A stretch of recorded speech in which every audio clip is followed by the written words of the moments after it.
안녕하세요. 대전 강남한의원 이강한 원장입니다. 오늘은 흑모솔에 대해서 이야기 나눠보겠습니다. 이 혀 사진을 보시면 가장 눈에 띄는 것이 혀 가운데에 두껍게 끼어 있는 백태인데요. 백태의 상태를 보면 누렇게 변한 부분도 보이고 그보다 더 까맣게 변한 부분도 있습니다. 이렇게 혀의 백태가 까맣게 변한 것을 흑태 또는 흑모솔이라고 합니다. 몸 상태가 좋을 때는 입안의 침도 잘 분비되고 자정작용도 균형을 이루게 되는데요. 입속 미생물들이 균형을 이루기 때문에 혀에 백태도 많지 않습니다. 하지만 몸 상태가 좋지 않으면 침 분비량이 적어져서 입마름도 심해지고요. 입속 세균도 많아지게 되어서 미생물들의 균형이 깨지게 됩니다. 그렇게 되면 백태가 두꺼워져서 입안의 텁텁함을 자주 느끼게 됩니다. 아직까지는 몸의 상태가 어느 정도 유지되고 있지만 급격한 스트레스나 과로 등으로 인해서 몸에 충격이 발생하게 되면 그로 인해 장부의 기능이 약해지면서 해당 부위에 황태나 흑모설이 발생하게 됩니다. 그래서 이런 분들 중에는 갑상선 질환이나 당뇨, 쇼그렌 증후군처럼 만성 질환을 오래 앓으신 분들도 많고요. 동시에 구내염이 자주 발생하는 분들도 많습니다.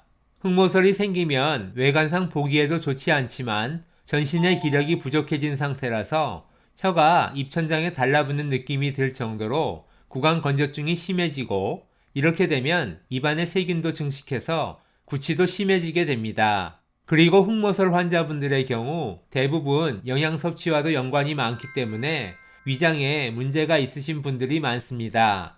그러다 보니 위장 영역, 즉 혀 중앙 부위에 세로로 혀 갈라짐이나 혹은 가로로 갈라짐을 많이 볼 수 있습니다.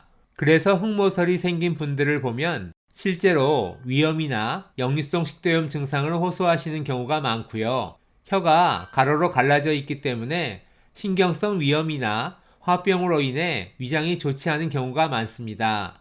그리고 위장의 기능이 오랜 시간 좋지 않았다면 아랫배의 기능도 좋지 않을 가능성이 높아지는데요. 이런 경우를 하초헌행이라고 표현합니다. 조명을 켜고 찍은 사진을 보면 혀뿌리 부분도 백태가 두껍고 황태와 흑태도 보이고 돌기가 부풀어서 솟아오른 것도 보이는데요. 이것은 아랫배가 안 좋을 때 주로 나타나는 증상들입니다.